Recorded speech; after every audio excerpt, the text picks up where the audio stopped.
میرے اساتذہ کرام اور میرے شاگرد ساتھیوں، السلام علیکم۔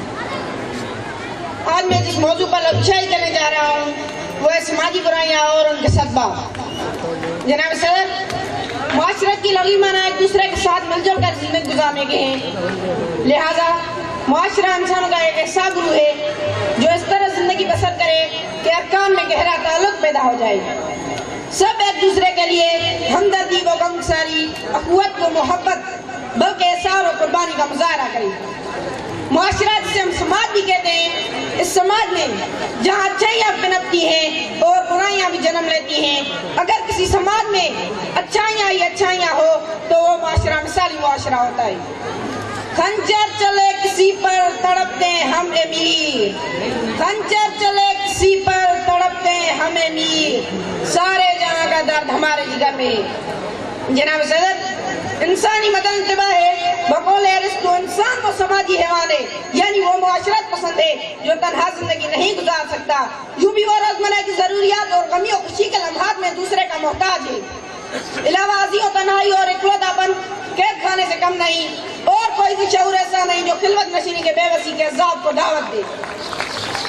حاضرین محفل، ویسے بھی سب انسان برابر ہیں، سب کی سوچیں اور عزم و عمل کی راہیں ایک جیسی منزل مقصود کی متلاشی ہے۔ آخر ایسا کیوں نہ ہو؟ وہ ایک ہی باپ حضرت آدم علیہ السلام کی اولاد جو ہیں، اخوت و بھائی چارے کا تقاضا ان کی فطرت کا خاصہ ہے۔ قرآن پاک کی سورہ نساء میں ارشاد باری تعالیٰ ہے کہ تمہیں ایک جان سے پیدا کیا گیا، اور اسی طرح حدیث نبی صلی اللہ علیہ وسلم ہے کہ تمام کے تمام لوگ حضرت آدم علیہ السلام کی اولاد ہیں، اور حضرت آدم علیہ السلام مٹی سے پیدا ہوئے۔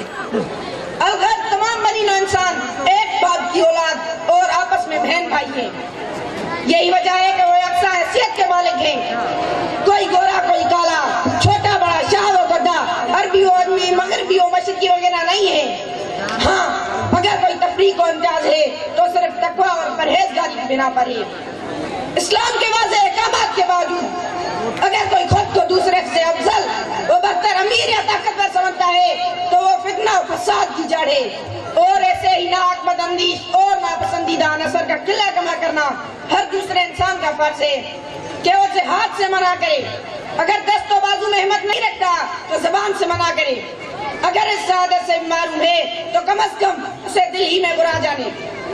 اگرچہ یہ ایمان کی کمزور ترین صورت ہے، گویا دوسرے میں بگاڑ پیدا کرنے والے ایسے انسانوں کی اصلاح ہم سب کا فرض ہے۔ اس کے برعکس نیکی پھیلانے اور اچھائی کی اشاعت کرنے کا بھی حکم دیا گیا ہے۔ صدر ذیوقار، اسی لیے ہمیں بھی جینے کا سلیقہ سیکھ لینا چاہیے۔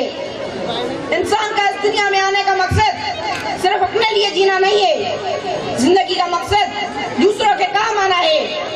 انسان وہی ہوتا جو اپنے لیے نہیں بلکہ دوسروں کے لیے جیتا ہے اور اس معاشرے میں پھیلی برائیوں کو ختم کرتا ہے، ہر طرف امن و سکون کا طبل بجاتا ہے، اور اس معاشرے میں پھیلی برائیوں کا سدباب کر کے اسے ایک پرامن اور خوشگوار معاشرے کی راہ دکھاتا ہے۔